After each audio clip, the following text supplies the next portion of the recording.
Yo, what's up, everybody? Hope y'all can hear me. Let's go. Welcome to the podcast. Josh is on, I am on, and we are ready to rock and roll. How's it going? Let's go. What's up, Josh? Not much, man. Just hanging out. How you doing today?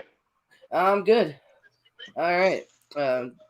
Well, ready to talk about some football. Let's go. Let's do it. So far, I got the first thing in the topic because the most interesting thing that pretty much has happened last weekend, besides Cam Newton returning to the Panthers, we had OBJ's first appearance and Von Miller's first appearance on the Rams, and that did not go as expected. Not really sure what the problem is on that one. What do you think? As we started off with the topics already. I'm just gonna say that they got really just outplayed. They went into a game kind of glitz and glamour, expected to go over the air with it, and they just met a team that got dirty, and they weren't ready to play like that. But I mean, OBJ didn't get very many snaps. He's not really in that system. He was only really being played out of under center I formations. So you can't really I don't think you can really judge him that much yet, just because we haven't seen him when he knows the scheme and the system. Yeah, that makes sense.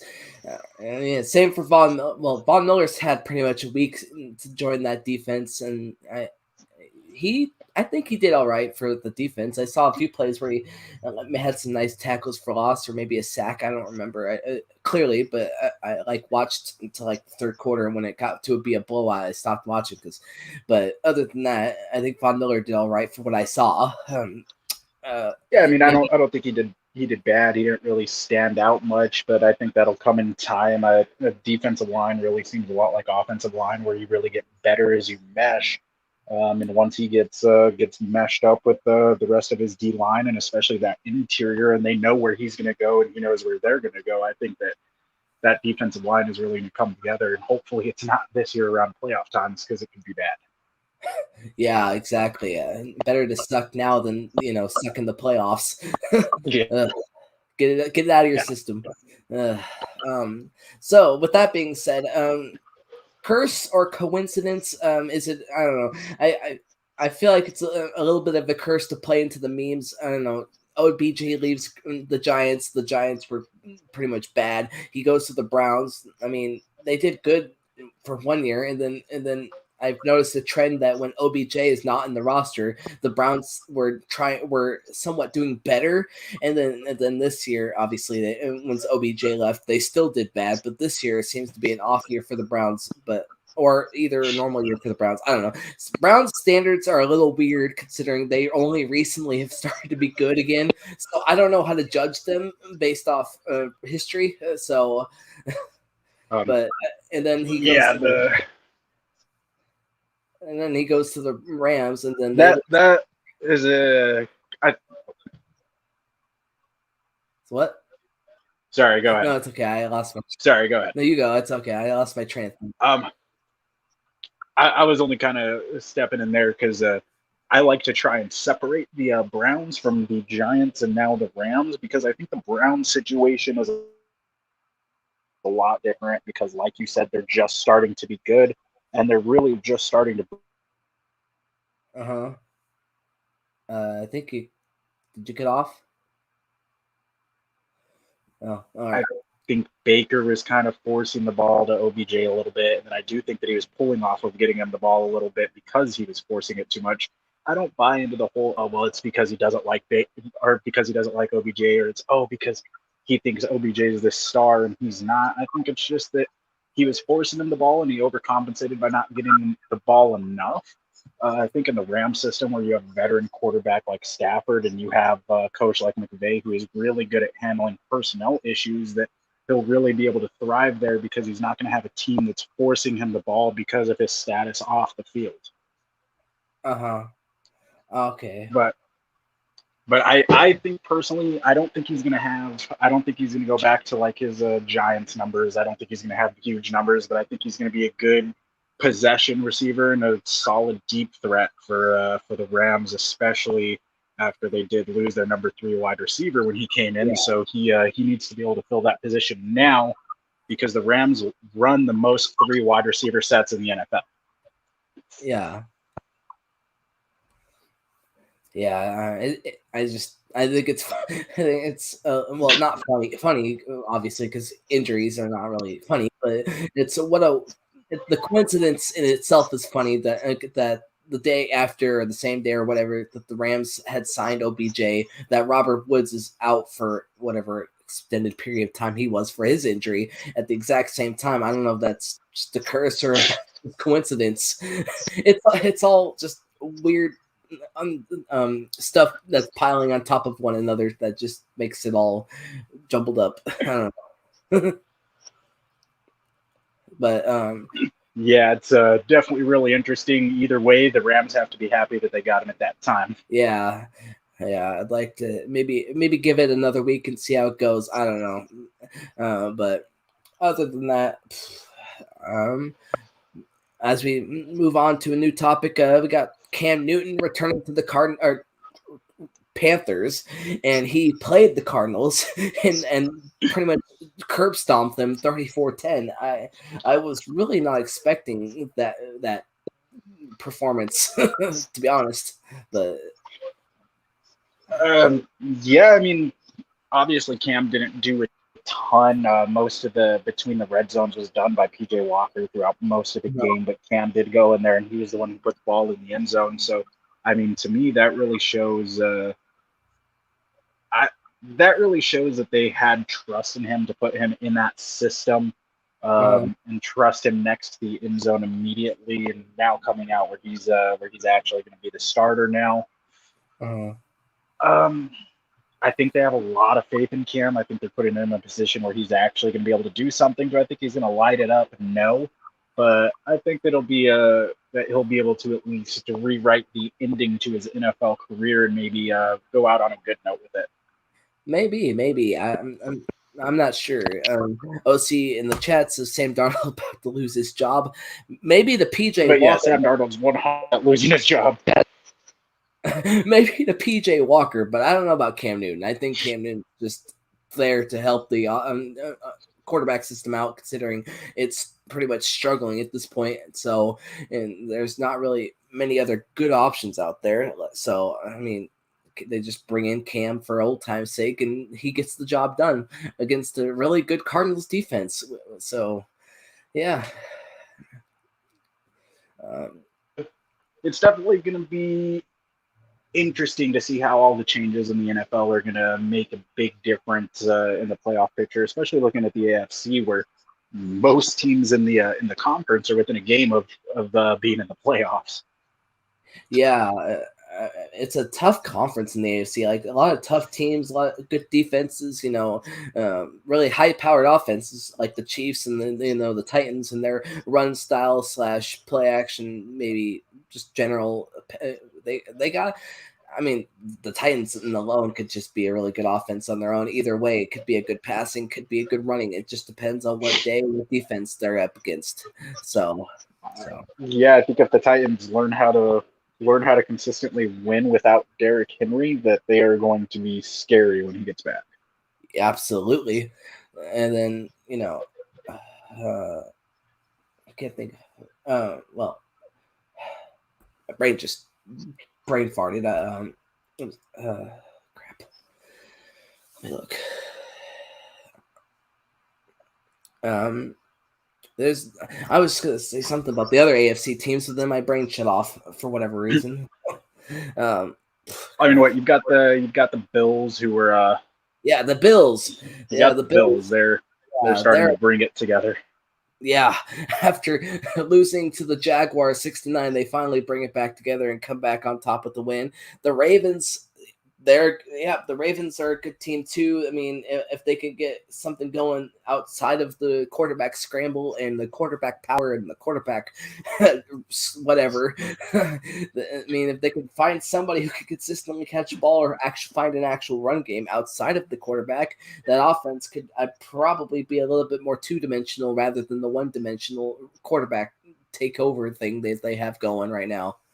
So yeah, definitely, and I really think Lamar Jackson is able to take over that role as more of I don't think he'll ever really be a pocket passer, but I think he could definitely take over that role as a high percentage throwing quarterback because he does have a lot of arm talent. He makes really accurate throws. It's just a lot of his interceptions and bad calls come when he's out of the end zone and has to scramble for an extended period of time, which makes sense because he's trying to make the play. I think he's just young. His decision making, kind of like Patrick Mahomes throws. I view them as a kind of the same type of player. They want those big chunk plays. They're kind of a gunslinger, and they just make bad decisions every once in a while. And that's kind of something that has always been known with gunslinger type quarterbacks, that you're going to get big plays, but you're going to get some interceptions with it too. So I think Yeah, letting absolutely. Lamar just kind of fill into that role and take the reins in the passing game a little bit more and letting him learn will be really beneficial for the team. Yeah, absolutely. Honestly, I maybe this year in the draft or this free agency offseason, if anybody is out there for the Ravens, I think they should really try going after a real number one pass catching wide receiver or something, because uh, a lot of these for even the Chiefs, I mean, a lot of these interceptions are just off of the incomplete passes that are tipped passes from the wide receiver being unable to catch the ball and stuff like that. And then turning up to be unlucky throws and or unlucky just interceptions too. And I think that also plays a big factor into it as well. Yeah, I mean, it just seemed for the beginning part of the season, the ball just wasn't going their way where it usually would. They were just getting some unlucky bounces that you kind of saw correct itself this last Sunday, where some of the stuff that was getting tipped in interception throughout the year went more their way and ended up being a catch or Yeah. put them in better positions than they've really been able to the rest of the year. Yeah, I think it's just unlucky breaks versus lucky breaks.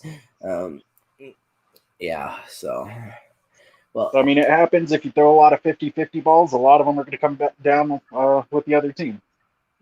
yeah, especially like when they played the Chargers. Oh, yeah. Yeah, That was a good time for me. absolutely. Enjoy Yeah, it while I can because we suck again. right. Yeah, right now it's like a total downhill spiral for some reason.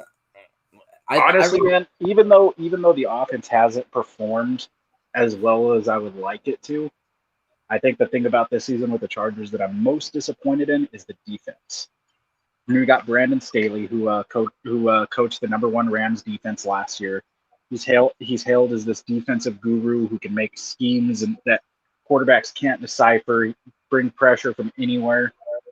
And really doesn't seem like the Chargers have done anything outside of base formations too much, and they really haven't been blitzing anything outside of linebackers. I mean, they do have a really good combination with when Drew Tranquil's on the field with him rushing the same side as Joey Bosa, but I haven't seen anything. It really doesn't seem like it doesn't seem like he's comfortable enough with the team to do the same thing that he did with the Rams, but he has a lot of the same type of pieces. I mean, the Chargers defense, as bad as it looks right now, like there's not a lot of slouches on that defense. I mean, we've got Adderley, Derwin James, Kenneth Murray, Drew Tranquil, Joey Bosa. Like there's key players on that defense that just aren't being utilized as well as he did with, say, Jalen Ramsey, Aaron Donald, and while they are very different players, he does have a lot of the same key pieces on this defense, it seems like. yeah. There's a lot of good players there. Just kind of figure out how to do things right, I guess. Well, Yeah, I mean, it's going to take time with an entirely new coaching staff, but just looking at the way the season started and how it's going now, I think he found something that worked in a shock method and just hasn't really changed it since then. And it seems like the NFL, especially going back to the Ravens game, the Ravens just really give the NFL a blueprint for what they have to do against that team and Staley's coaching. And it doesn't seem like he's adjusted to everybody kind of just knowing what he's going to do. I mean, yeah, it is nice to see the fourth downs and all that, but it's almost become predictable when they're going to go for it on fourth downs or when they're going to do fakes or anything like that. So they're working at a lot lower rate now. yeah.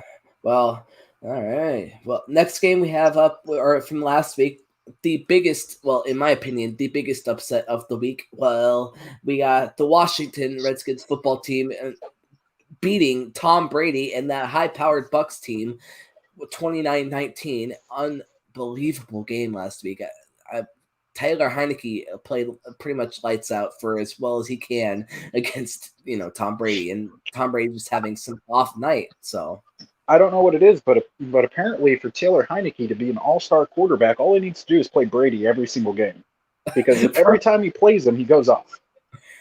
Yeah, pretty much. Just next week, tell the Heineke, you see that quarterback over there? That's Tom Brady. You better play good because you're playing against Brady every week. Like if the Redskins or if the Washington football team, sorry, could convince the NFL to change every quarterback in the NFL's number to 12, I think it would work out really good for them. Yeah, pretty much. Same with the defense too. I mean, defense really steps it up against Brady as well. I mean, even though Brady beat him last year in the wild card, I mean, still they played pretty good though. Yeah, it was a So lot closer game than anybody had expected, and they played solid football. absolutely, yeah, that was very. I was happy for sure as a Patriots hater, but Yes, it is kind of nice to see sometimes. But yes, speaking of the Patriots, I guess we have to talk about what is Bill Belichick doing? That team should not be good. I Like don't know I don't know what kind of ritual he had to do, how many ounces of blood he had to sacrifice, but he has brought Mac Jones, somebody who thought was going to be a lot of people thought would be average at best, and a team that shouldn't be doing anything outside of tight ends, really. And he was yeah. like, you know what? Actually, we're just gonna make the playoffs again. It's fine. Yeah, it's I saw a meme that's said this team's like a 3-8 or a 2-8 team or whatever, and playing like that's a 5-4 team that should be like I don't know.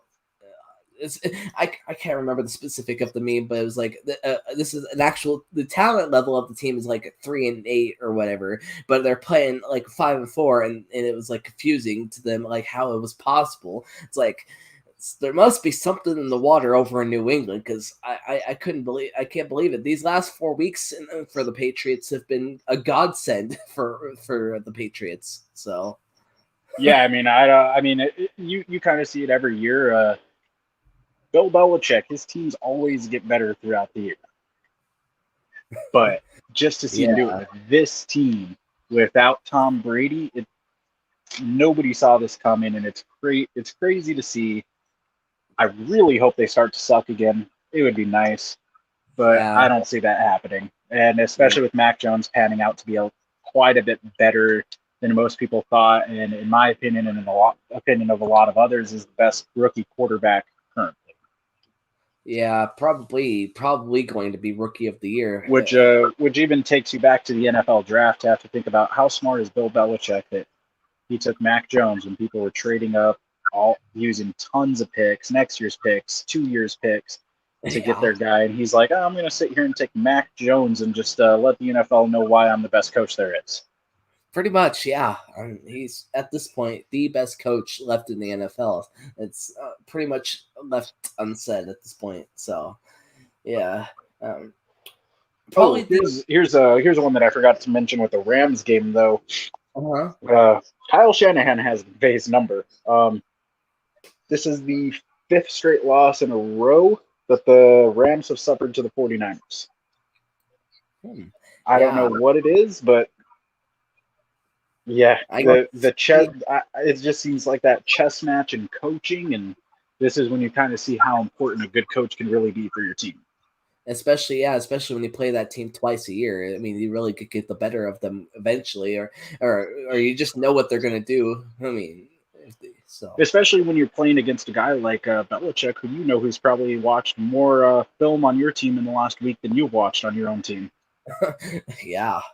He- He's probably him and Brady both for their respective teams watch film for probably 3 teams worth of film. Good Lord. I mean, from hearing what Gronk says about Brady, I mean, Brady does all the work and he just tells Gronk what routes are going to be, he's going to run, stuff like that, from what I've heard weeks ago.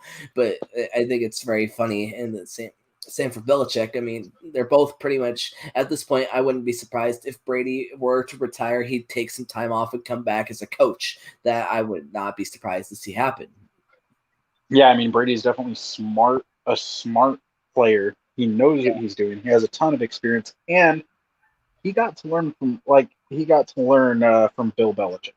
And as much as the Bill Belichick tree doesn't always pan out as we've seen in the past, Yeah, Tom Brady's a little bit of a different story than any of these guys. And if he came back into coaching, I think that he would that I hope it's my team. That's all I'm gonna say. yeah. I hope that. Well, Because I mean, if you could just imagine the things that this guy's going to be able to tell your team's quarterback, that's going to destroy every defense that he can see. yeah, yeah. On to the next one. I'm not. I wouldn't. This is my pick mainly. I'm gonna say it's my biased pick, but for the most disappointing game of the week, I'm gonna go with the Packers Seahawks game. Oh my lord, that was unbelievable. I mean, it is disappointing, but I also understand it. Russ coming off his injury, with the finger, and he was playing off. Russ did say after the game was over, or at some point after the game was over, or whatever, he said his fingers were feeling, or his finger was fine. It's just that was on him, and he needed to do better. But I kind of blame it on the injuries. Was still, I mean, it probably could go to your head. You're dealing with the finger. You just don't know how it's going to feel in the game moments. I don't know. The defense did great. I mean, Jamal getting his first interception is just the offense unable to put up points. I was so disappointed watching that game. I couldn't believe it. Yeah, I mean, as much as I think it would have been, I definitely think it would have been better for the team to have pulled them out at that point. I mean, hindsight's 2020. They didn't know they were going to lose. They wanted to go for the win, but looking at it back now, I think that Pete Carroll probably wishes that he let Russell just rest for another week. Let him Yeah, get used to that hand, throw the ball a little bit more after the injury, and come back next week strong. I just think for me that especially with your franchise quarterback like Russell Wilson, that's too much risk to put him out on the field. Especially with the team where the quarterback was Jordan Love. I mean, well, Rodgers too. Yeah, Aaron Rodgers. I didn't. I only watched a portion of it, so I don't exactly. I mean, I honestly NFC games aren't my thing, so I'm you just. can You can pretty much say Love was in. I mean, Rodgers really didn't have that much of an effect. He threw like 10. Almost every other play was a screen, and he didn't throw in a touchdown. It was like 0 touchdowns, 1 interception, and like the majority of the plays were screens. So Rodgers really didn't have an effect. You could pretty much say Love was in the game. It was very annoying to watch as the fan of the defense at the time, but still, I just wish we could have figured it out or made a way to find a way to stop him. But our coordinator sucks ass, and that's just no ifs, ands, or buts. And I want him, and I'd love to see him gone, as I've previously mentioned last week. Yeah, yeah. I mean, the Seahawks. I feel like just played themselves out of that game. It was disappointing. I was even, as much as I don't want to say this, rooting for the Seahawks to win with Russell's first game back, but it's Russell Wilson. He's not going to stop over a loss. He's going to come back next week stronger, and I'm sure he does a lot better. Yeah, I mean, usually, I would have been scared of the Cardinals, but after seeing how they played like versus the Panthers and well, versus the Packers as well, I think they're very beatable this year, even after Uh, they started off so hot. So I just I'm hopefully we come back stronger, and I think we can if we actually have our coaching on point. I mean, it is an NFC West that's battle. a hard one. Is Kyler Murray back next week? He's getting closer, but I don't know. There's nothing confirmed that says he's back. So I think if Kyler Murray and D Hop play, I think that's a different team. I don't think they're going to miss a step. Even with Kyler back in the game, yeah, I don't think they're going to miss a step coming back, and I don't think you can really compare the last 2 weeks to what it's going to be this week. All depending on who comes back from the injury. depending on how If they. Kyler Murray doesn't come back, I'd say the Seahawks have a good chance of taking it. But to me, I think if they get healthy, um, and get at least Murray back, I'm gonna have to go with the Cardinals on that one. Yeah, I don't. I'm still But sticking with the Hawks, but that's because not because obviously I'm a Seahawks fan, but because I know we can be. If our offense could at least put up some points, I know we could. If we could just find a way, out coach them or something like that. I don't know. Just find a way, and maybe we could beat them. I think. I I think think I very think possible. I'm gonna make another prediction. We saw how they all went last week, but you know, I'm gonna say if the Seahawks don't score over 30, they lose. Over. That to me, I feel like that's the magic number. I think if they can score, I think the Cardinals, if Kyler Murray is back, that they're going over 30. But I think if the Seahawks can match them and take it over 32, that they can win it in the late in the fourth quarter, just because they are a more experienced team, especially on the offense. Yeah. I don't know how I'm feeling about it. Overall, I mean, I'm not really a big fan of DK at the moment. He's just, I feel like he's a big problem player on that offense, causing fights. He got being ejected from the game versus the Packers this last Sunday, and try. I mean, I'm annoyed with him, but it was funny. He tries to sneak his way back on the field, even though he got ejected. I But would have, I honestly would have loved to have seen it just go for one play and the refs not catch it and see how much of a bitch fit everybody threw. Like, I think it would be hilarious to see it if I it was just one play and then the coaches were like, wait a second. Yeah, I have died laughing. Oh my god, that was hilarious. But yeah, it's just one Plot thing. twist, the next play after ejection is a touchdown pass to DK Metcalf somehow. Oh my god, that would be hilarious. Oh, but yeah, it's just one thing on top of another for DK. It's week after week. There's always something that goes on, and he's picking a fight with somebody or just doing something penalty cause wise. I don't know. I just hope he gets it together. He keeps his emotions in check and figures it out. So Yep, I mean it's an emotional game, but you gotta find the outlets in the right way and not cause problems on your team, because yeah, even the best players, if you cause problems on the team, they're gonna get rid of you. nope, nope. Any other games that have happened last week that stick out to you that you want to talk about that we haven't talked about yet? We have we Well, already I'm gonna say from a non-biased opinion, even though it's gonna seem biased, the Chargers Vikings game. That was that was a game the Chargers offensively and defensively had every opportunity to win, and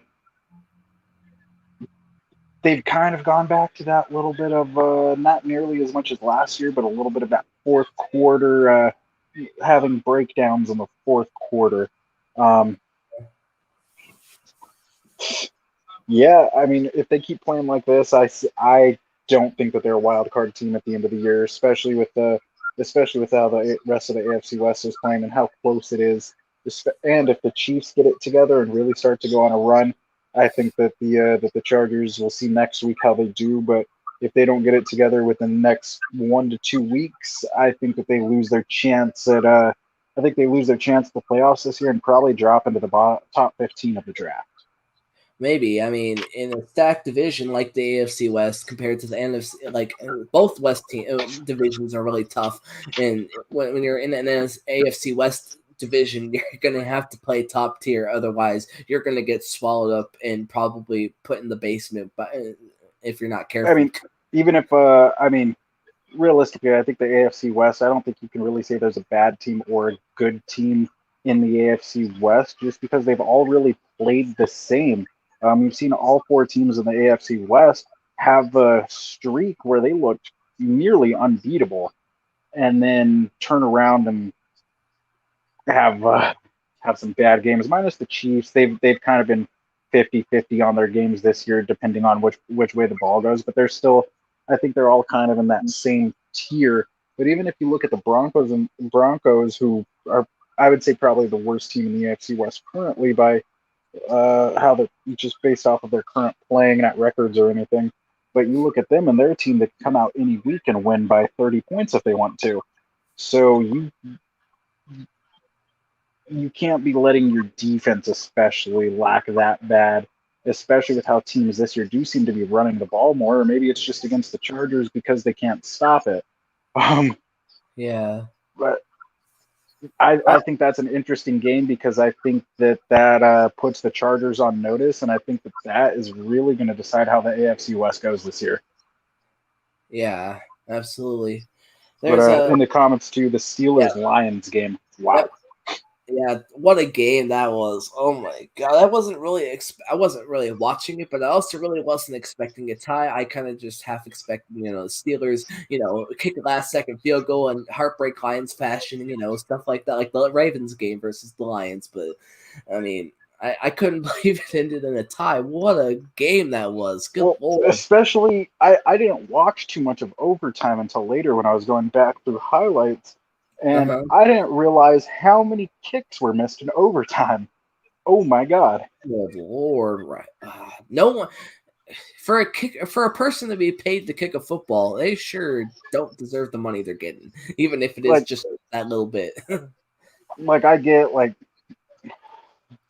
it's hard. You have a lot of variables that go into it. You have multiple people touching the ball. There's a lot of variables to go into it, but yeah, you have to be able to count on your kicker, especially when you give them multiple chances to do so. And I really think something like that happening can change how a team calls plays and what they do. And if it's working for you, like with the Steelers, they're not doing great, but it's kind of working for them. They might have to change their scheme and how they play in a way that could possibly lose them a lot of games because they don't have that trust in their kicker anymore. Yeah, gotta be able to kick it in high pressure situations, even as well. Gotta keep your cool and stuff like that, and figure it out. So, that what do you think the NFL should do in regards to ties? Should there be ties? No ties? Me personally, I don't like ties. Even if the team sucks, I think you should just go until somebody wins. Fight it out till the end. Yeah. If it takes 9 hours, I guess shut off the TVs. The refs can stay there. You boys suck so bad, you're gonna get some extra conditioning today. Yeah, I mean, baseball does it. I mean, if it goes to extra innings until late night, I mean, what's the difference? I mean, obviously, NFL football games are a lot more injury prone, but than say a baseball game. But still, I mean, just keep playing it out till you find a winner. College overtime. Yeah, I mean, I think that they could possibly add some more. Yeah, college OT. That great idea. Yeah. College OT is awesome. But yeah, I don't like ties. I think they're dumb. You don't play for nobody plays for a tie. I'd honestly rather take an L than get told, you were good enough to keep up with them. Yeah, just yeah.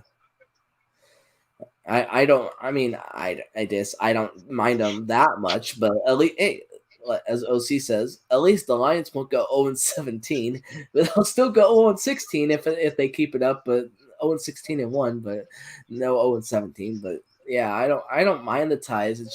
It's kind of like an anticlimactic finish. Like you have a great game, or maybe just a terrible game, kind of like that Lions game was. I mean, there were so many missed opportunities there that one team could have won and didn't. But it feels kind of anticlimactic to pull off a game like that with a tie. I mean, I don't like. I really thought the Lions had it too, and I was rooting for them. I think it's mostly just because I like Dan Campbell so much. But yeah, he seems nice. Man, I was hoping that they'd come out with the win on that one, but yeah, just way too many missed opportunities. Yeah, it's just an unsatisfying end to a game like that. Unbelievable. Well, any have you seen any shocking news in the NFL lately? I mean, besides the things we've talked about. This week surprisingly seems quiet. Yeah, surprisingly, no Raiders news. So that's good for them. We could. Raiders news. We could talk about Deshaun Jackson fumbling it when the Raiders are driving downfield to make it a one-score game. Oh, that I forgot about that. Duh. I mean, that's wow. I said last week. I don't think Deshaun Jackson I don't think he's comparable to Henry Ruggs. Realistically, I don't think Henry Ruggs makes that fumble. Absolutely not. Yeah, I don't think Deshaun is a bad player. I think he's going to get it together. It is a new system, so you have to give him that. He's at a new team, new city, all of this stuff. I think we'll get better. But man, that's a bad way to come out with your first week, and I do really feel like he was expected to do something and really take over the production of Ruggs a little bit more than he did. That's a heartbreaker for the Raiders because I think if that doesn't happen, they do come back and win it because they were starting to get it together a little bit more and make some decent drives. Yeah, I agree with. Oh yeah, and Gruden suing the NFL. There is that too. I believe I saw that he was suing the NFL. That he was suing the Raiders and the commissioner personally. Yeah, if I remember correctly, I think it was something about like all of the information not being divulged or something like that. I didn't really look into it. Yeah, I believe it was mostly that the lawsuits were basically coming down to saying that they targeted him in order to hide some other stuff. Yeah, that's pretty much it. Yeah, because from what I remember, which I mean, too. As much as I don't think that he should win this case, I don't think he should get any money or any of that because he did what he did and he was fired or forced to resign because of his own personal actions, and he needs to take responsibility for them and accept the consequences for what he did. But I also don't think it's fair that that his emails get released to the public and you get to see everything that he said. But we don't get to see what the team that was actually being investigated was saying. And do you, for 1 second, believe that they went through all of these emails? They found John Gruden's racist emails from all this time ago, and Dan Snyder didn't have anything bad. I mean, let's be honest. That guy is a sleazeball. The owner of the Washington football team. Honestly, a lot of these multimillionaire dudes. The guy's been accused of sexual misconduct in the facility multiple times. He's been reprimanded for it. He's had to come out and apologize multiple times. And you're telling me that they found absolutely nothing from this guy that would be newsworthy. But there's got to be something. To me, it just seems like if they had nothing to hide, that they would have just released the emails. Yeah. Yeah, absolutely. I think there has to be something there. I mean, and I believe I don't know if it's gone. I don't know if it's gone any further or what's going on with that. I have to look into it and talk about it next week. But I know that I did see that Congress had requested the emails from the NFL also. Oh wow! Because they want to review them. I haven't looked into it to see where it's gone from there, what happened with it. I'd have to do that and talk about it later, but it would really be interesting to see how that plays out and to see what is in the rest of the emails and see if there is something that they're hiding and how bad it has to be if they're willing to hide that and let out John Gruden's emails. Yeah, absolutely. I think there's a lot of emails there, and I think regardless of whether they're not, bad or good, which or just whatever, I think they should all be released regardless. I mean, if you're going to release one guy's emails, I mean, release them all. So what's the hide? And they said that there's nothing else on the emails, and if there's nothing else on the emails, then the public would be able to see that, and you should give the rest of the emails the same public availability that you're willing to give about John Gruden in order to cause him to be to retire or be fired because I know that they had issued a statement that they were basically giving the information to the Raiders and letting them decide before they stepped in.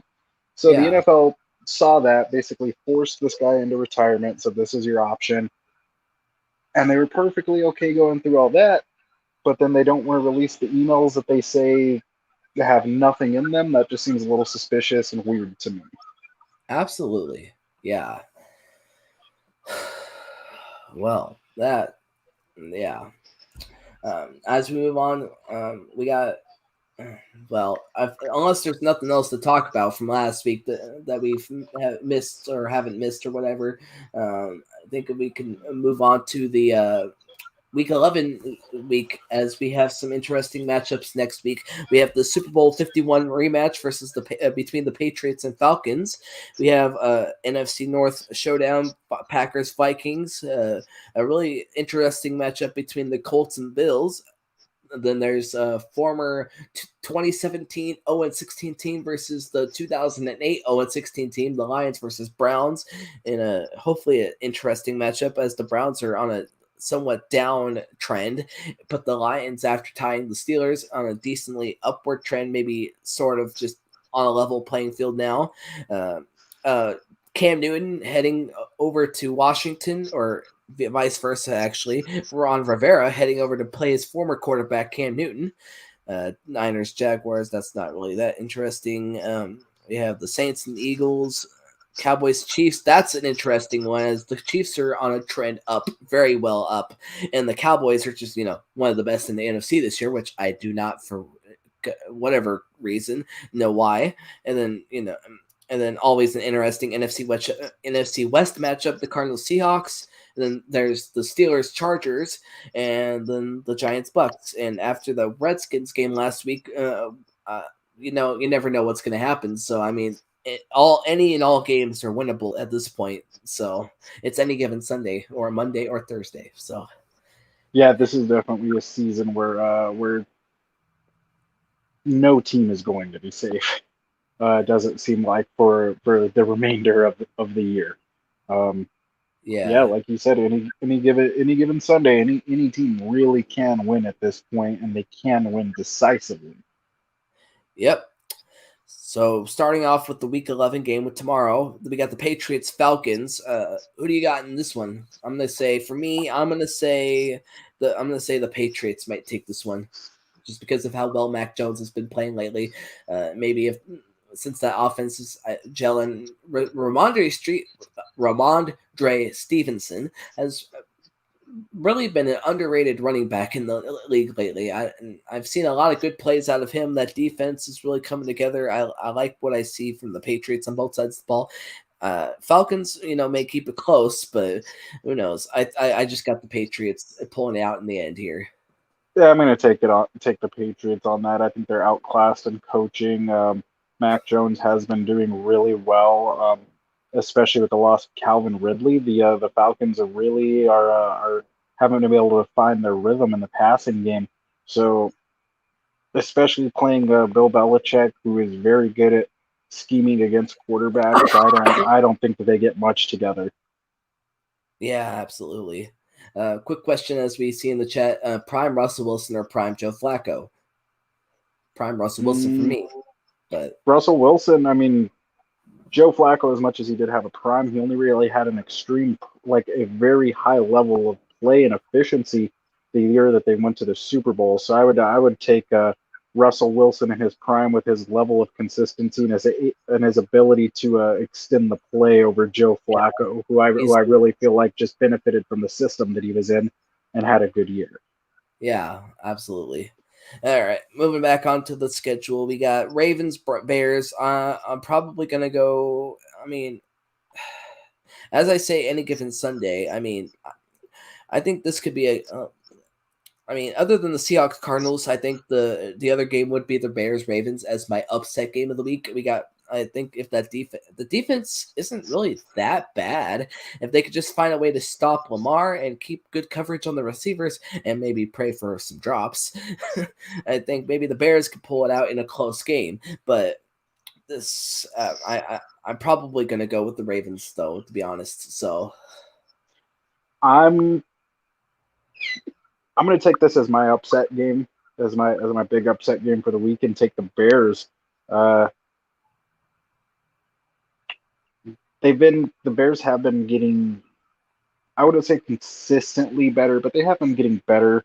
The Ravens, they've had good weeks, they've had really bad weeks. They're kind of iffy, and I just think the ascending team is going to beat the team that kind of just lost their way a little bit, and I feel like the Bears have a little bit more to play for than the Ravens do. Yeah, absolutely. Packers Vikings. I'm going to go with the Packers just because, well, Aaron Rodgers pretty much owns the rest of the NFC North. And aside from that, I think the Packers have a good defense. Kirk Cousins, even though it's a 10 a.m. game, well, not really prime time. I don't trust Kirk Cousins to beat the Packers that much. I mean, the Vikings can beat the Packers, but if Dalvin Cook goes off, I could pretty much, that's the only way I could see the Vikings beating the Packers this week.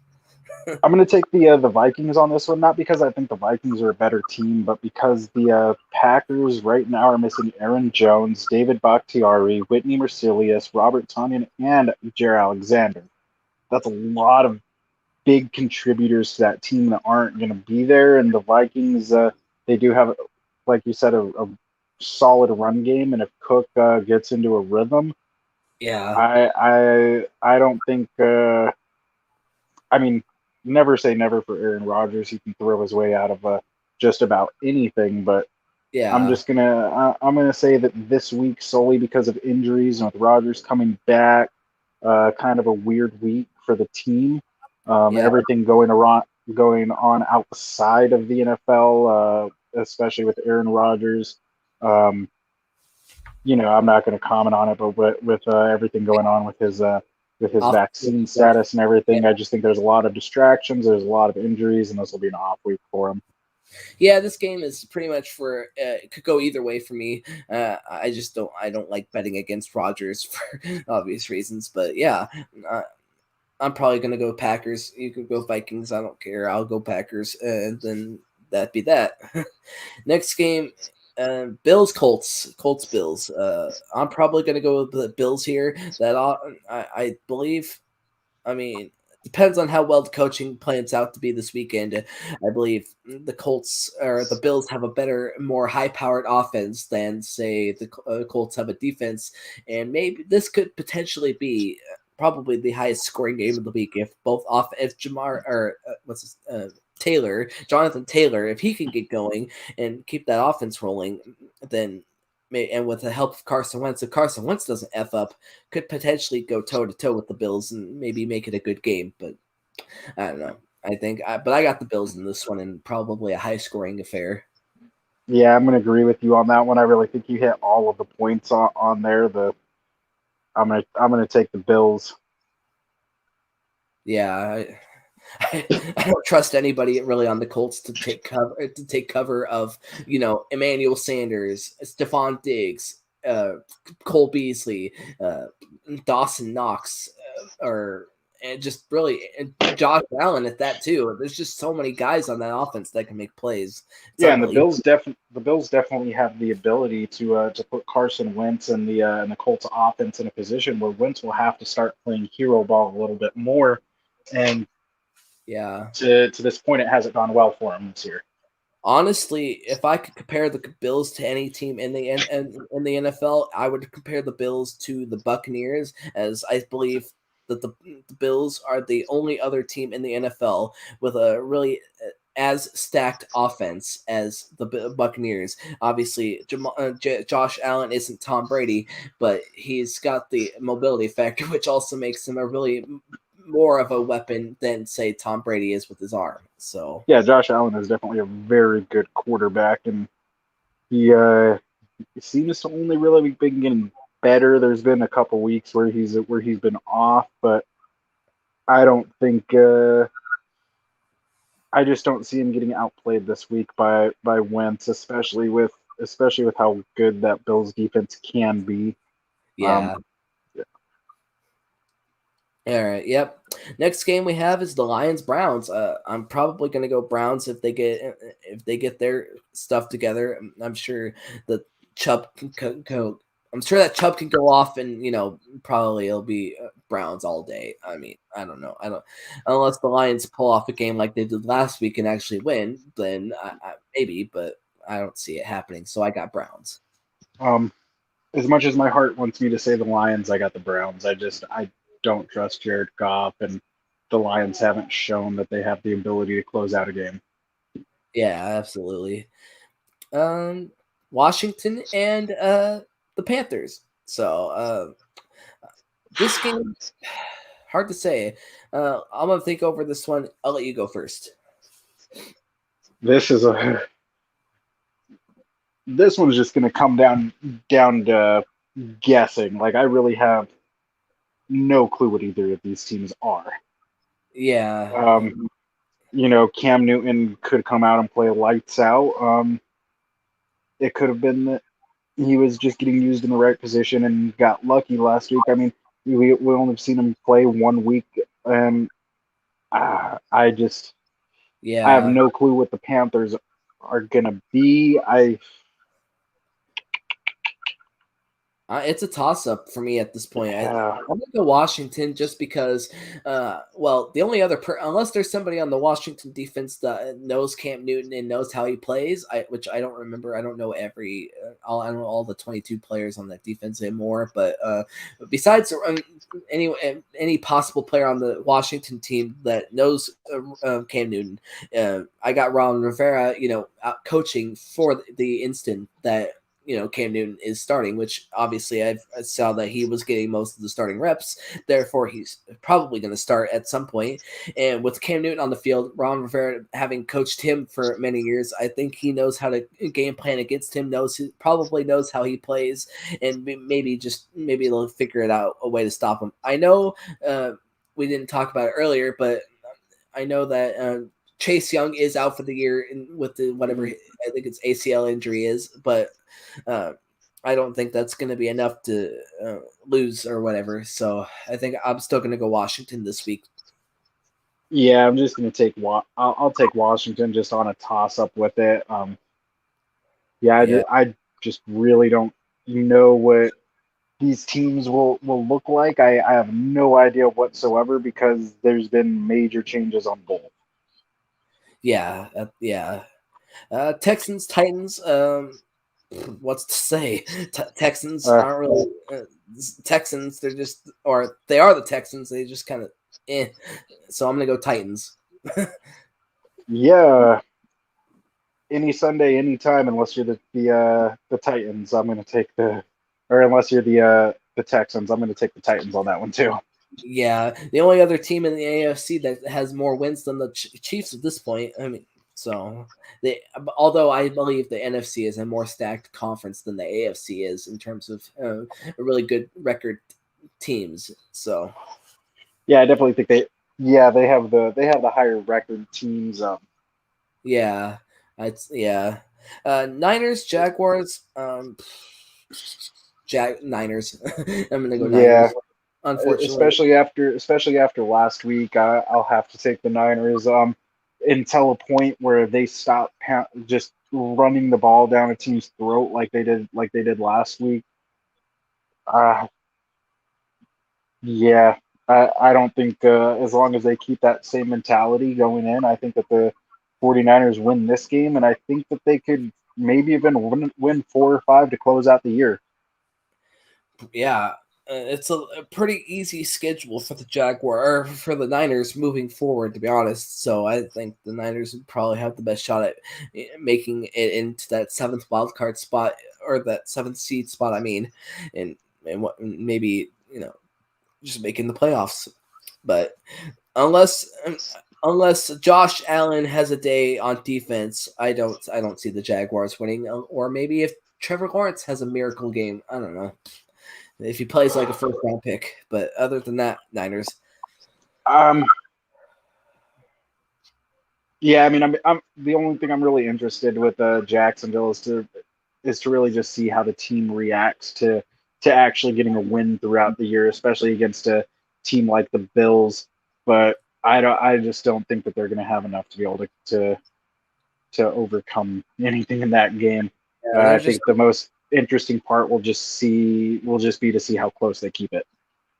yeah, it's not they're not really that talented of a roster at this time and point. Uh, anyways, next game, Dolphins Jets. Mike White is not starting. Sad. That's disappointing in my opinion. I don't believe that you should bench your quarterback just because of one bad performance. I mean, unless he's hurt, which I don't know if he's hurt. But if he's not, I don't I like. have not seen anything about any type of injury. Okay, then I am disappointed in the fact that they benched him and giving the job to Joe Flacco this week. So, but I'm gonna go Dolphins just because of I don't know, not really fond of the Jets unless Mike White's in that offense. I mean, outside of Mike White, that offense really hasn't done much. I mean, they've had a little bit of a spark with Mike White, but that was pretty much it. So, except for that Yeah, one game against the Titans. I think when you have a guy that gives your team that much of a spark and can put up that type of performance, you definitely should not be benching him at this point. Yeah, Especially looking at what Zach Wilson's done. I understand that he was their first round pick and they want to make it work, but uh, I forget his name, the head coach of the Panthers said, whoever we need to get on this roster, whatever we need to do to win. And at this point, I think Mike White was the best option, and I would have picked the Jets if he was starting this week. But with Joe Flacco starting, I'm gonna have to take the Dolphins too. yeah, same here. Yep. Next week, Saints Eagles. Um, I'm probably. I mean, I don't. I think I'm I'm gonna gonna have go. to take the Eagles. Oh, Eagles. All right. I mean, Hurts has been showing pretty solid development. He's a weapon once he gets out of the pocket. He's very fast, and he's definitely been making better decisions in the passing game. So Yeah. I just think that they start to get that offense together a little bit more this week, and I don't think it'll be a large margin, but I think they come out with a close win. Yeah, I could see that. I just gotta go with the Saints. Especially, I don't believe I don't believe Taysom Hill is starting this week. Oh, he's not. Oh, okay. I don't believe so.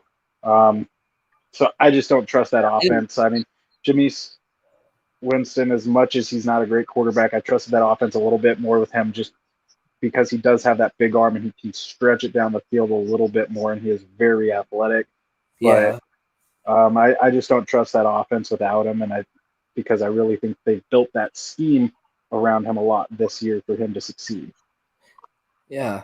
I think the Saints defense is just going to keep this game close, and I don't know if they're going to let the Eagles score a lot. So that's the only reason I'm picking the Saints is because of their defense. And maybe if Mark Ingram goes off, maybe that helps too. But Sean Payton is also a good coach at that, and I don't think I would bet against him if I were a gambler. So that's why I'm just going with the Saints because good coaching and good defense. But yeah, next game, Bengals Raiders. I'm probably gonna go Bengals on this one. I think they're a better team. I mean, if the Jamar Chase, Joe Burrow combo can get fired up again, yeah, I think it's gonna be a dark day for the Raiders. Yeah, I'm gonna have to take the Bengals too, pretty much for the same reasons. And I think if there's a team that Burrow and Chase are really gonna really put up a show against, right now it's gonna be the Raiders. Yeah, so this is my game of the week. It's the Cowboys Chiefs. They're really a toss-up game. I'm not even sure who's going to win this game. I can't even begin to explain it. Like, it's a really tough matchup. Both really good teams. I'm surprisingly enough. I know the Chiefs are in the upward spiral after beating the Raiders 41-14 last week. But I think the Cowboys defense is a lot better than obviously than the Chiefs, and if I'm thinking here, if the Cowboys offense can, get the upper hand, then I think the Cowboys could take this game.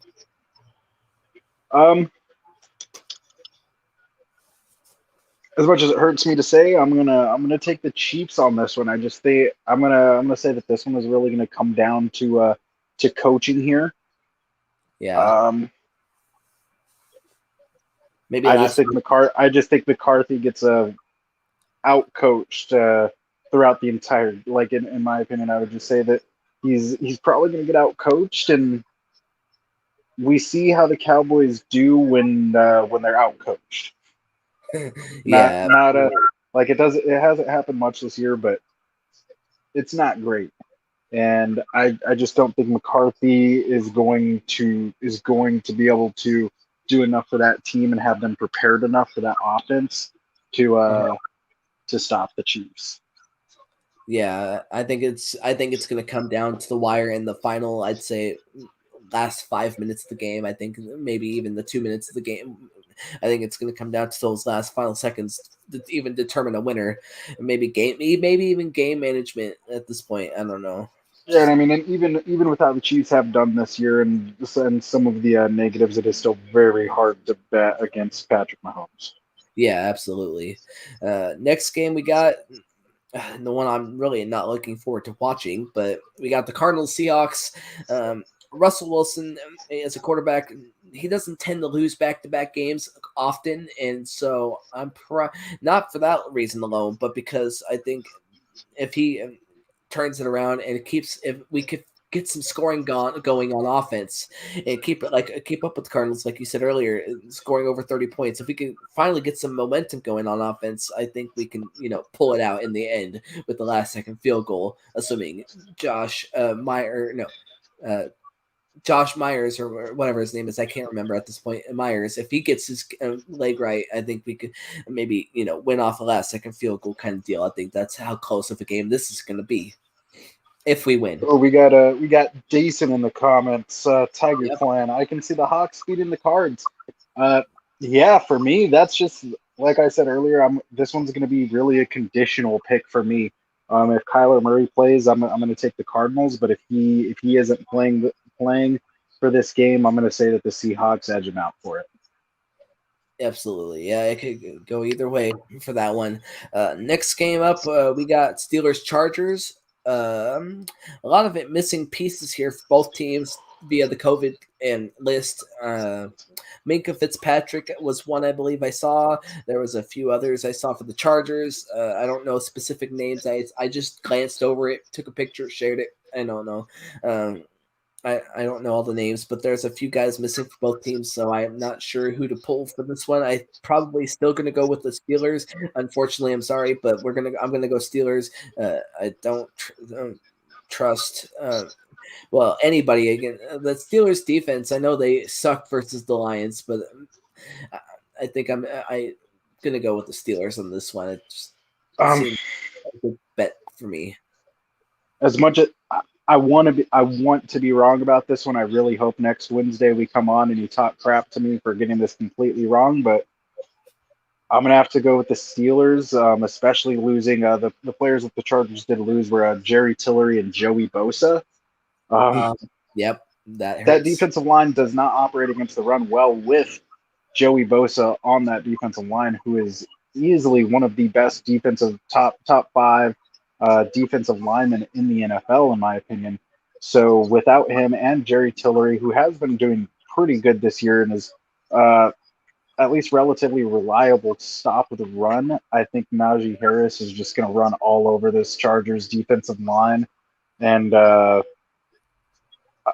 just waiting to see what comes out with the rest of the contact tracing and see if anything comes out, because if it does go into the linebacking core where we are just getting Drew Tranquil back and we lose him again for this game, I don't think the defense has enough to stop the run, and I think that the Steelers take advantage of that and win.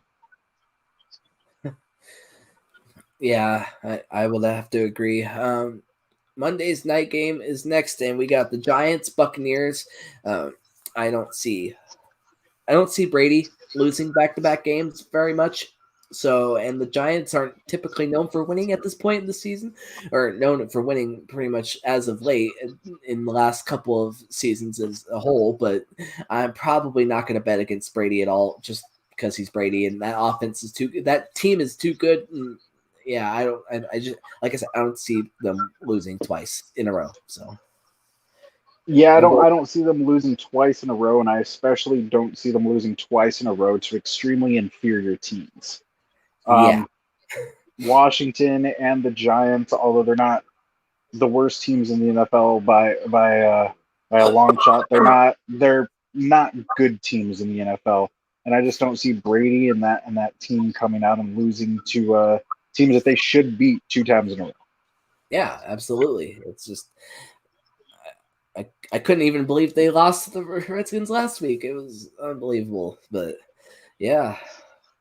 Yeah, my fantasy team couldn't believe that either. Yeah. I mean, I was glad to pull out the win last week versus OC. Good game, OC, if you're still watching in the chat. But yeah, I pulled out that game. I was I was just very lucky that I picked up George Kittle because Uh, I the ended up getting the win, but it was scary for a minute when I was seeing zeros on Brady's points at halftime. yeah. Yeah. If anybody has any questions in the chat, please do comment below and let us know. We'll try to get to the questions, or we will get to the questions when we can.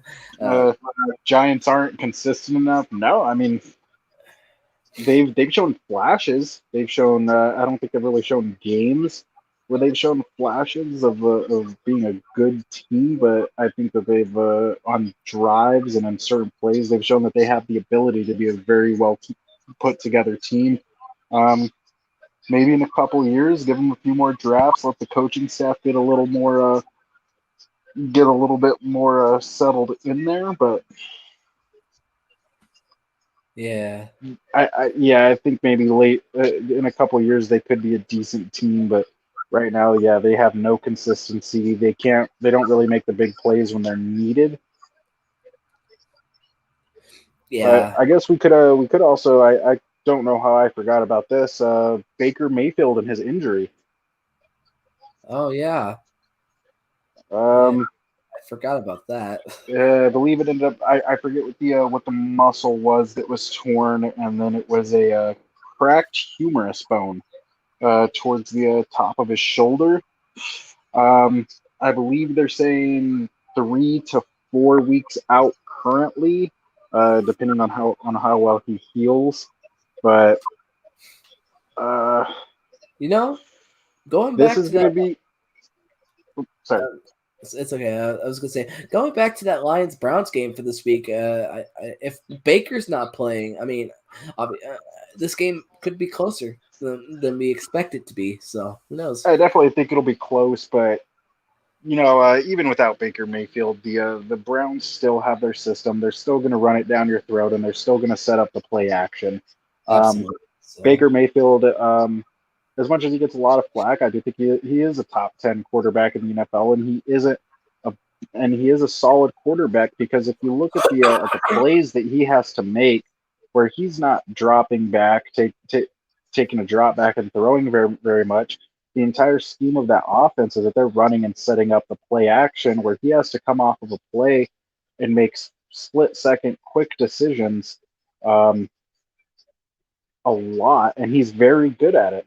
So I think he fits in that Browns offense really well. He does what he needs to do. So I think it's going to be a big loss for them, but I think that it's possible this injury. If the Browns come out and they win without Baker Mayfield, I think it could cause a conversation where in the off season he might not get the contract he wants, and I think that could even lead to possibly a trade. Um, trade. it crazy take. Uh, Realistically, I don't think it'll happen, but it all really just depends on how they do without him and what they Honestly, see. yeah, I'm probably gonna say no on the trade just because Baker is the first good quarterback that the Browns have had in years, and I don't think they're going to pass up on the opportunity to re-sign him. But who knows? I mean, it is definitely, especially looking at the NFL draft coming up next year. There isn't really any quarterbacks that are going to Yeah, be eligible or that have declared that aren't seniors that really look like there's somebody that, like, I mean, last year we had there was Trevor Lawrence. The year before that, Joe Burrow, Justin Herbert. I mean, there's just nobody that's going to be coming into this draft that I'm looking at that that I would reasonably think a team would give up a pretty consistent top 10, top 15 quarterback to go and get. I think unless something happens with, let's say, Aaron Rodgers or Deshaun Watson, where something opens up, I don't think that they make a move. yeah, absolutely. To Jason's couple of questions is OBJ talks to the Rams and was getting OBJ a mistake for the Rams. Well, we discussed this a little bit at the very beginning. We got right into it immediately, talking about the OBJ situation. I mean, I honestly think the Rams. I don't think it was a good idea to get the Rams. Not because the Rams are NFC West and obviously they play against the Seahawks, but I don't think the OBJ is as good as some people make him out to be, and he just I think he bring not because of what has happened lately. I just think he brings bad luck to some teams, but that's just Um, my opinion on OBJ and his presence to the Rams. yeah, I mean, to me, I don't think he's necessarily toxic. I think I just think the Rams were a bad team for him to pick.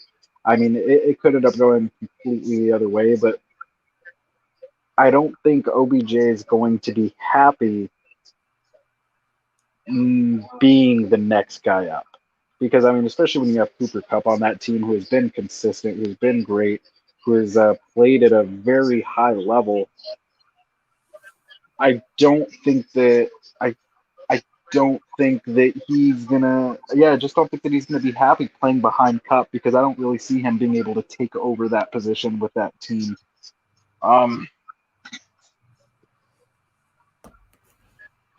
yeah, I don't think he's toxic. I think he just went to a team with too much star power where he's not gonna be the guy, and it seems pretty evident to me that he wants to be the guy. Um, I think even the Packers with Devontae Adams would have been better because at least then it's just him and Devontae Adams, and you Yeah, have a quarterback like Aaron Rodgers who is an extremely high level quarterback. Not saying Matthew Stafford is, but I just can't put him at the same level as an Aaron Rodgers, um, who's very good at spreading the ball around to multiple receivers, yeah, especially with Devontae Adams taking so much attention, as well as Cooper Kupp. As good as Cooper Kupp is, I just don't think he takes as much attention as Devontae Adams does. And I think that would have been a much better situation for him to be in. yeah, absolutely. Would have been a lot Demanding easier. to be the guy can easily be perceived as toxic from Dason. Yeah, I mean,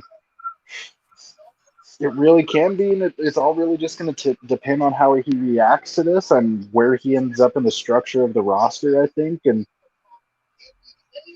I see him being played as like a Mike Williams type of wide receiver from the past, where he's that big shot guy that's going to pull attention from the guys that are really going to get a big quantity of those targets. Yeah, absolutely. Well, as we move on to, I'm going to go through it quickly. I got NFL meme of the week, and I'll see a post of the meme in the memes sharing section of my Discord, but I've been actually fascinated with the memes that have been going around about the OBJ picture. This. I'll show There's you. been some good OBJ memes. Yeah, this one right here. If you guys could see it a little bit, y'all know what it looks like. What's your Instagram? My dad wants to tag you in a post. Oh God. I think the one I think that you sent to the group chat, or it might have been Alex, where it was where he was like, Damn, what Baker was wasn't it? He was where he was like, Aaron Rodgers, can I still come play for you? Yeah. Yeah. Or it said should have chose Rogers. Yeah. Yeah. Yeah, that's probably my meme of the week for this week, just because it's the trend, and I was laughing at all the comments that have been posted. I loved it. Um, I think, well, Um, unless if there's anything we've missed, might catch it up on it next week if it's still a thing or at the we got anybody that really put together a killer performance? killer performances this week. Any shocker shocking player performances? Probably This is Heineke. yeah, Heine, yeah, that was a he did put together a very good performance, and yeah, that was pretty shocking. I'll give you that one. Yeah, It's definitely weird to think. I feel like the all the previous weeks of the season, I've really been able to point out a couple of players who have killed it, but this week seemed like a very low key week for stats for most of the NFL. Patrick Mahomes. I mean, he balled out, but that's Patrick Mahomes for you. I'm Yeah, I the mean, I guess that's a negative of being Patrick Mahomes is at this point in your career after what you've done, you're just expected to do that. So you got to give the yeah. shout outs to Patrick Mahomes for balling out. Um, that's definitely on me. I just it's Patrick Mahomes. I expect him to be Patrick Mahomes. You know. It's more shocking when he plays bad than when he plays good at this point. Yeah, Like, if he threw three interceptions this week, I would have remembered that no matter what. But Patrick Mahomes could throw for 500 yards in a game, and I'd probably be like, I don't know what the fuck to tell you. It's Patrick Mahomes.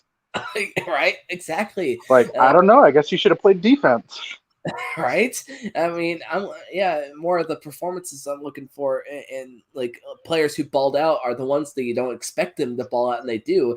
And I'm gonna go with my. I know we lost, but I'm going Jamal Adams. He had a very good game despite the loss.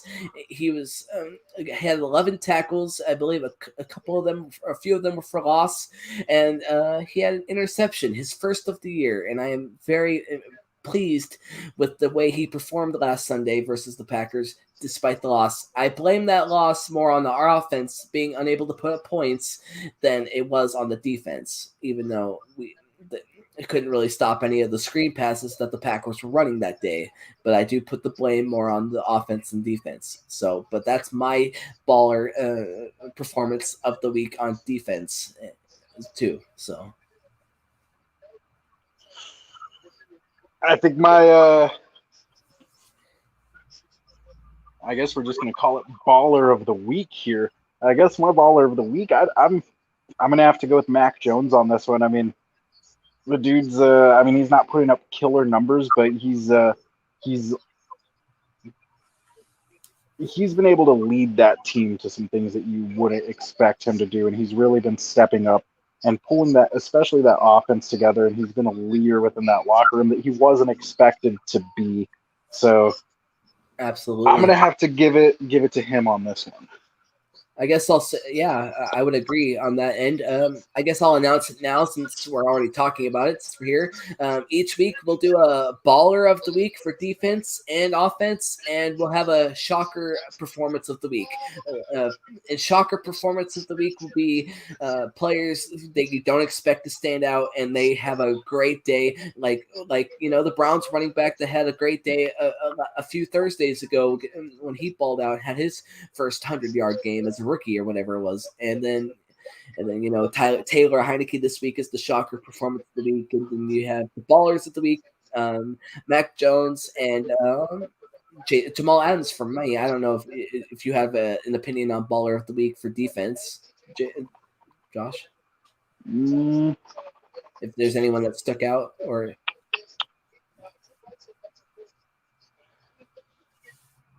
mm, Didn't Sorensen didn't Sorensen get get an interception last week?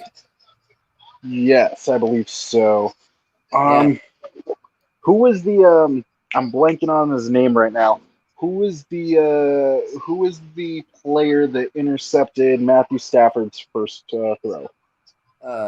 Crap. What's his? Damn it. Wow, I just had it in my head and I completely blanked on that. Give me 1 second. Oh, Jimmy Ward, right? Jimmy Ward. I'd pick him for. I'm gonna have to go with him on my defense for my defensive pick. I really think that was a play that set the tone of the game, and I mean, especially to come out and be the underdog against a team like that, and to pick off Matthew Stafford that quickly in the game. That Yeah. I'd say that's just a tone setter, and it really probably to me that really pulled the team through and started that big explosion off. I would agree. Yeah, Yeah. Xavier Howard and Darius Slay also killer games. But yeah, I just think that interception on Stafford set the tone for that game and really propelled the team to a win there. Yeah.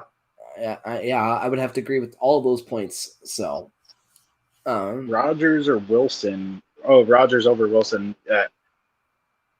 Yeah. Oh, I'm sorry, DJ. Rodgers on that one. Tough situation here. Well, since Russell Wilson beat Aaron Rodgers in a playoff game, I'm going to go with. Well, actually, they're tied. Actually, if I could.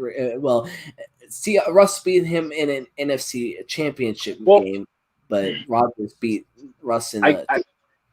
I guess to me, it really depends on what perspective we're coming from. If we're coming from the perspective of a fan and who would I rather be on the team and quarterbacking, I'd have to go Rodgers on that one. If we're coming from the perspective of a GM or coach, I think solely just because of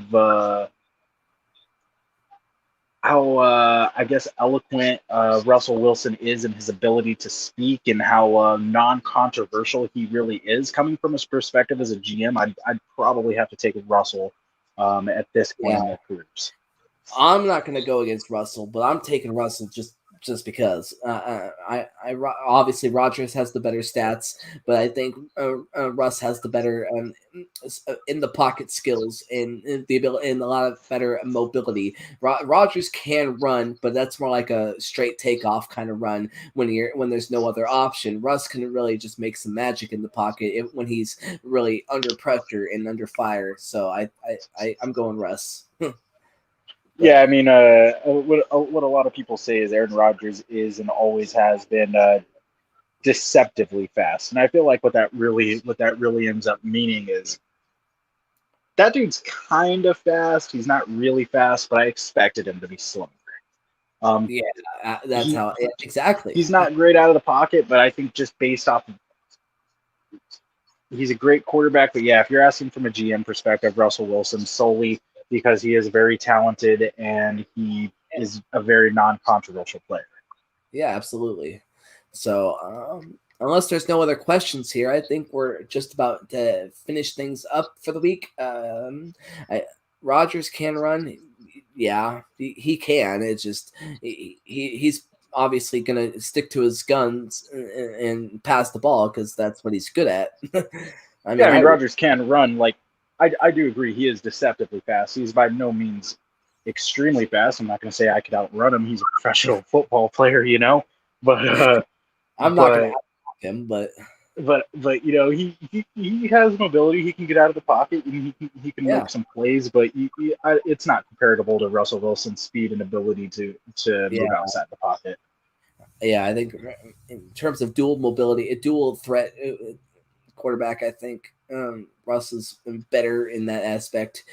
But yeah, other than that, I think, I'm just probably, obviously, like I said, I'm going to reiterate Russ. I'm taking Russ over Rodgers. But with that being said, I think we're going to call it for the day. We'll be back next Wednesday at 4 p.m. Pacific Standard Time with the next podcast, and we'll see how things go this week. If our picks are right, good, and if they're wrong, I mean, what the hell? I mean, we're just two people making predictions. Most of mine were last week, so if I get a couple more right this week, I won't complain. Yeah, so. Oh, thanks guys for watching. We'll catch you guys next week. I myself may be on later in a little while with some college football NCAA 14. But if you guys want to watch that, and I'll see you next week, Josh, on the next podcast. See you next week. Yep, see you next week. Peace out. All right, later. All right. Thank you all for watching. I'll be back on my channel in a little bit with some NCAA 14, and I'll see you guys there shortly. Thanks for checking out the podcast, and I'll see you guys later. Peace.